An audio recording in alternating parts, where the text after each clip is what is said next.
पहलगाम हल्ल्यातील 4 दहशतवाद्यांचा फोटो समोर, चौघेही पाकिस्तानी असल्याचं उघड.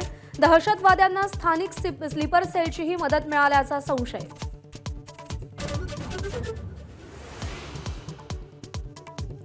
पहलगाम हल्ल्यानंतर सगळे दहशतवादी रात्रीच पाकिस्तानात परत गेल्याची शक्यता. 40 मिनिटं बेधुंद गोळीबार करून अतिरेक्यांकडून 26 जणांची हत्या.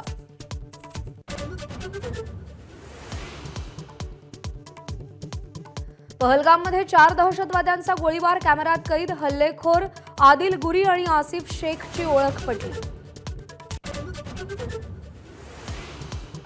लष्कर-ए-तोयबाचा कमांडर सैफुल्ला कसूरी उर्फ खालिद हा हल्ल्याचा मास्टरमाइंड असल्याची माहिती. पाकिस्तानच्या रावळकोटमध्ये हल्ल्याचा कट रचला गेल्याची शक्यता.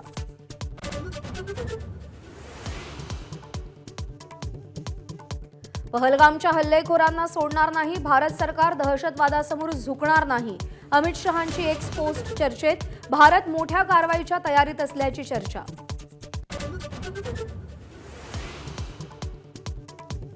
सीडीएस आणि संरक्षण मंत्र्यांच्या बैठकीनंतर सैन्याच्या 3ही दलांना अलर्ट राहण्याचे निर्देश. एलओसी आणि काश्मीरमध्ये भारतीय लष्कर हाय अलर्टवर. पहलगाम हल्ल्याची पहिली दृश्य एबीपी माझावर. बैसरन व्हॅलीत पर्यटकांवर अंधाधुंद गोळीबार झाला. 40 ते 50 राऊंड्स फायर.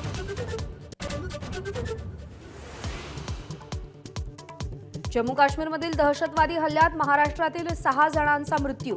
डोंबिवलीतील 3, पुण्यातील 2 तर पनवेलमधील एकाचा समावेश. महाराष्ट्रातल्या मृतांच्या कुटुंबियांना 5 लाखांची मदत. मुख्यमंत्री फडणवीसांची घोषणा.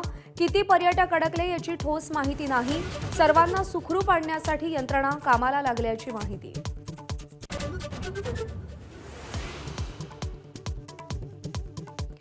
राज्यातील 6 मृतांचा पार्थिव आज 3 विमानांनी आणणार. मुख्यमंत्र्यांकडून आशिष शेलार, मंगलप्रभात लोढा, माधुरी मिसाळ आणि गिरीश महाजनांवर वेगवेगळी जबाबदारी.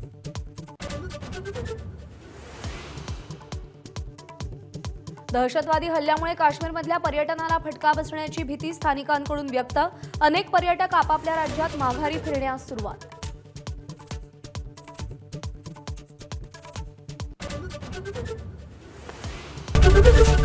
एबीपी माझा, उघडा डोळे बघा नीट.